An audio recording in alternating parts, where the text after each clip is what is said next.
All right, let's kind of go through the Detroit Lions 53-man roster, some of the guys they kept and they cut, and let's get to it. We just talk about all the guys they cut first. Make sure you hit that subscribe button, bell icon button, share the video. Sorry for the air condition, but somebody having a party outside, so I'd rather hear air condition than get a copyright infringement for music that I ain't even trying to intend to play on my video.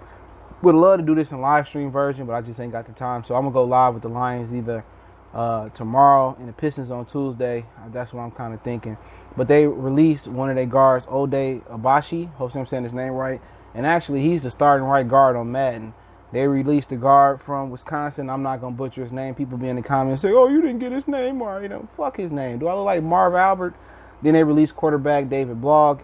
Also, they released receiver Victor Bolden, defensive end Will Clark, Jalen Elliott, defensive tackle Frank O'Heron, running back Wes Hill, defensive tackle Albert Huggins, running back Jason Huntley, shocker there, wide receiver Tom Kennedy, wide receiver Chris Lacey, Isaac Nuata, they released him, the rookie out of, second-year veteran out of Georgia, I believe. They also released Anthony Pittman, linebacker, safety Bobby Price, Olive Spugapabu, I don't know his name, defensive tackle, Aaron Sipos, punter, they released tight end Matt Scola, defensive tackle Kevin Strong, cornerback Deep Virgin, guard Kenny Wiggins, he is gone.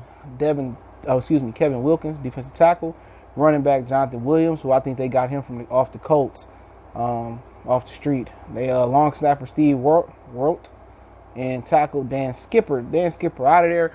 All right, let's talk about the positions they're gonna run with. Quarterback Matthew Stafford and Chase Daniels.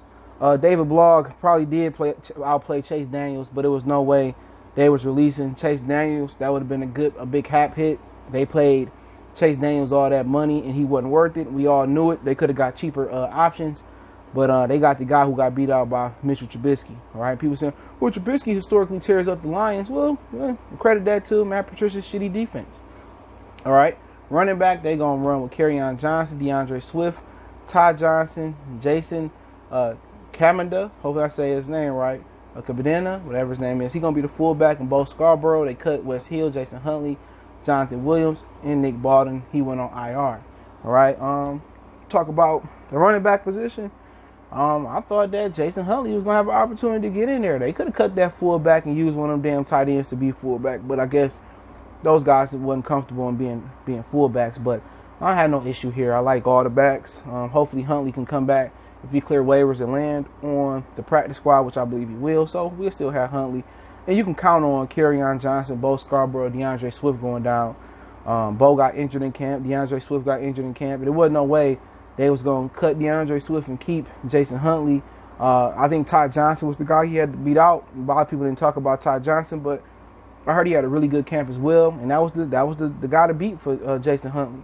And Todd Johnson just had, another year under his belt in the offense. The pass protection. Remember, Huntley got destroyed in pass protection the first day, so maybe that's something they're thinking about. I think even though they cut Todd Johnson, he would have ended up on the practice squad. I just think he had more seniority, and that's what it boiled down to. Receiver, Kenny Galladay, Marvin Jones Jr., Danny Amendola, no surprise there. Marvin Hall, Quintez Cephas. Also, Jamal Agnew made it as a receiver, and I think he's going to spell as a running back, receiver. He might even go back and play some nickelback as well. So I think his versatility will keep him on the team. Also, special teams. Also, don't forget, Geronimo Allison, he opted out, so they brought Chris Lacey back, didn't make it. Nobody ever thought Tom Kennedy or Victor Bolden, was going to make the team, or Chris Lacey. I don't think any shockers there, but, I think Jamal Agnew making the team might have been a shocker. But I heard he was impressing at wide receiver. And Quintez Cephas, he might be pushing Danny Amendola for the starting slot because Amendola going to get injured. It's just a matter of time. He always misses a handful of games. So this year he missed a handful of games. Quintez Cephas might be able to snatch that spot. Now, the thing about this wide receiving core that I want to see is, can Quintez Cephas play the outside? If Quintez Cephas can be effective on the outside, then, they may just re-up Kenny Galladay. Cephas and Hall might just be the receivers going forward because Marvin Jones Jr. believe this might be his last year. But honestly, somebody in the comment section said, we're deep at receiver. I don't think so. Amendola, they're very limited at guys that can get down the field. So they three guys that can really get down the field and create separation is Agnew, Hall, and Kenny Galladay. Marvin Jones Jr., he kind of a fringe guy, but Amendola, he ain't beat nobody down the field. Quintez Cephas not beating nobody down the field. So when you look at their wide receiver group, I don't really think it's a big, huge strength where they can afford to lose somebody. Let's say they lose Kenny Galladay. I think it's a huge drop-off from Galladay to Marvin Jones Jr. and Danny Amendola, and that's just my opinion on it. You know what I'm saying? But I like them all. You know what I'm saying? Even Amendola. But go to the tight end position. They keeping Hunter Bryant made the team. I think that was one of the shockers, the guy that made the team. And that's a guy who was injured through camp. Jesse James and T.J. Hockenson. The guys that got caught was Isaac Nuatar, and he was an All-American high school player, you know, in the Army game, and he just wasn't good enough in the passing game, I guess. He might not have been good enough in the blocking game. And Matt Scola is also a good cut. I didn't even know he was on the team. But yeah, I like him. I like all three of these guys. Hunter Bryant, he got a tremendous amount of ability to catch the ball. I think he went undrafted because his 40 time was so terrible. It was a 4.74. And also, he really didn't have the size, but I think he got better game playing speed than, most people anticipate. And I think Hockenson and Jesse James going to have big years this year. So, no shocker. Their offensive line, they're going to run with Taylor Decker at left, Joe Dowd at left tackle, Joe Dowd at left guard, Frank Ragnow at center. Right guard going to be Jonah Jackson. Right tackle going to be Big V. I'm not going to even predict or chance it to try to pronounce his name. Terrell Crosby is going to be the backup tackle. Logan Stenberg going to be the backup guard. And Matt Nielsen, I don't know where he's going to be, but I know they got rid of Josh Garnett as well, too. He on somebody's roster. I just seen that the other day. I think the Redskins. But they got rid of O'Day. They got rid of the guard out of Wisconsin. They got rid of Dan Skipper, and they got rid of Kenny Wiggins. I thought the dude with Wisconsin was going to develop into some, but maybe not. But as far as the offensive line, I'm feeling very iffy about it. It really hinges on how good Big V is and Jonah Jackson is. If they not good and they can't run to the right side, we know they can't run to the left. The left is weak. Decker don't have no run blocking game, and Dell is weak as hell too. So if they can't run right, or they can't pass protect right, it's gonna be a long season. And they went in there and they was cheap on the line. You know what I'm saying? They didn't want to go out there and draft a tackle and stuff of that nature. They tackles are questionable, and Taylor Decker and Big V, those are gonna be the questions. But if Big V can run the ball and Jonah can run block, we know Frank Ragnow can do. That'd be a huge boost if we could run off the right side in between those guards and tackles. So the offensive line is an enigma. I'm not even going to sit here and give my honest opinion on how good or bad I think they're going to be. I just think, I don't know. We'll see. Interior lineman, Deshaun Hand made it through camp without getting injured. Hallelujah. Church. Danny Shelton there. Nick Williams there. Interior defensive lineman, John Panisi made it. So John Panisi made it over Kevin Strong, Frank Heron, Albert Huggins, Olive Sapola Pa, I don't know the name, and Kevin Wilkins. So John Panisi was very, very dominant at Utah State. What is that, the Pac-12 or one of them damn conferences out there. He was dominant, you know what I'm saying, twitchy guy. So Nick Williams known as a run stopper, Danny Shelton known as a run stopper, and John Panisi and Deshaun Hand looking like they're the only known three techniques that can get up there and be twitchy. And if Deshaun Hand go down, whew, and also Jayshon Cornell, our 7th-round pick out of Ohio State, he on IR. If Deshaun Hand go down, once again, they did nothing behind Deshaun Hand to get a backup 3 technique. They went with a 6th-round draft pick, John Panisi, and they must believe in him because he made the team. And Nick Williams, it was an anomaly that he got those, 7 sacks. He's a run stopper by trade, so don't let that fool you. All right? Edge rushers, we got Trey Flowers made the team. Romeo Okoro made the team. Julian Okoro made the team. They bros. They cut Will Clark, and on the PUP list is Austin Bryant. For some reason, a lot of Lions channels and fans are high on Austin Bryant. I don't see it. All I see is somebody that's consistently injured. He ain't even Devin Taylor, right? Remember him out of South Carolina. And you know what? I think Trey Flowers, you know what he's going to bring to the table. And once again, this is going to be based off what you get from Romeo and Julie, what you're going to get from Romeo and Julie Okoro. If you don't get nothing from them, then you count on Jamie Collins to give you something off the edge pressure-wise. Collins is a linebacker, but he can play edge. He can put his hand in the dirt and play in. 3-4, 4-3 in, 3-4 linebacker, 4-3 linebacker. He can play everything pretty much. So, their backup plan is going to be Jamie Collins if Okoro's don't work. I think Trey Flowers would be pretty good. So, really, they limiting themselves with Deshaun Hand, John Panisi, The Okoro brothers and Flowers being their main pass rushers and Jamie Collins being second. How I feel about this group, I think Trey Flowers is steady, but it's going to be what you get from Julian. I think we know we get from Romeo. He had a down year last year. It's going to be about Julian, but you know what I mean? If they don't put a scheme together and they go out and do what they did last year and play passive, this defense going to get cut up.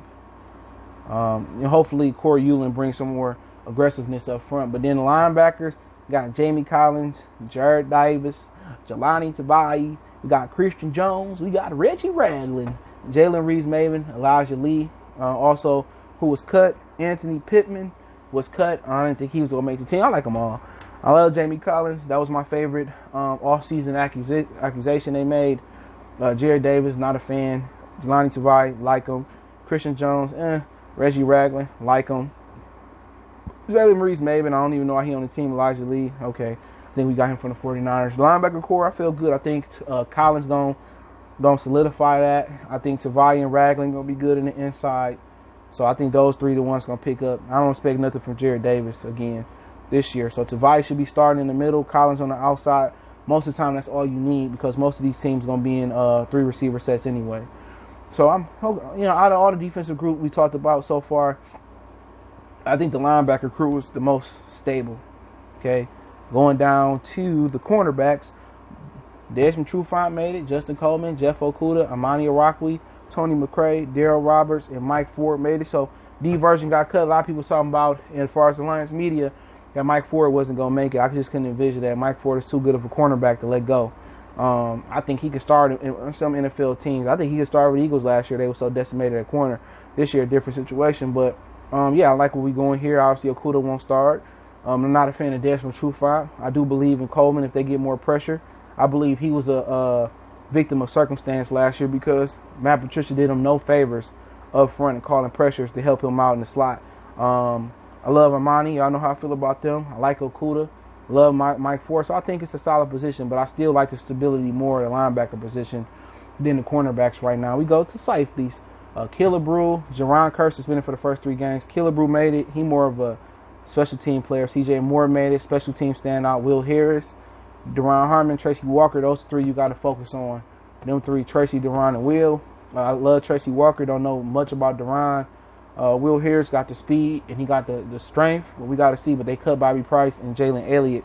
I think he was a undrafted free agent out of Notre Dame. So this is another position group that it's an enigma. I know we get out Tracy Walker. Hopefully we get a jump out of him. Deron Harmon and Will Harris are the wild cards. And then special teams, Matt Prater, Jake Fox, Don Moback. He back as a long snapper.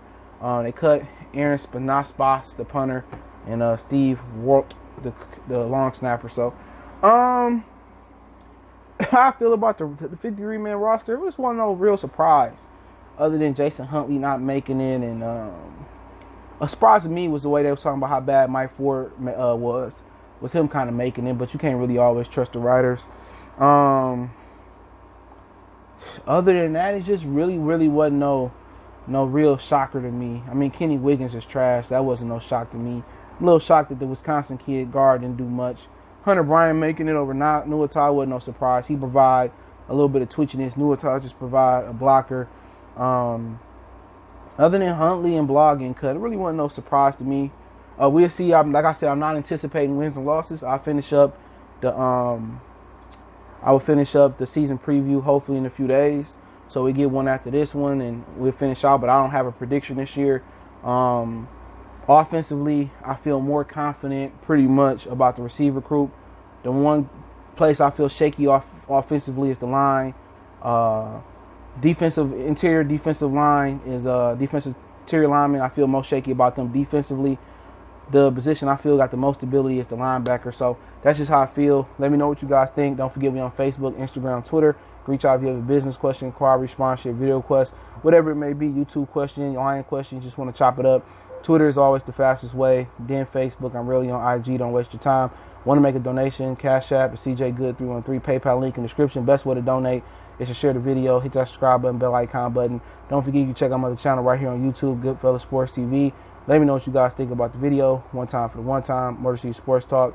And let me know what you guys think about the 53-man roster. Any shockers to you guys or any guys you didn't want to see go. let me know. We gone.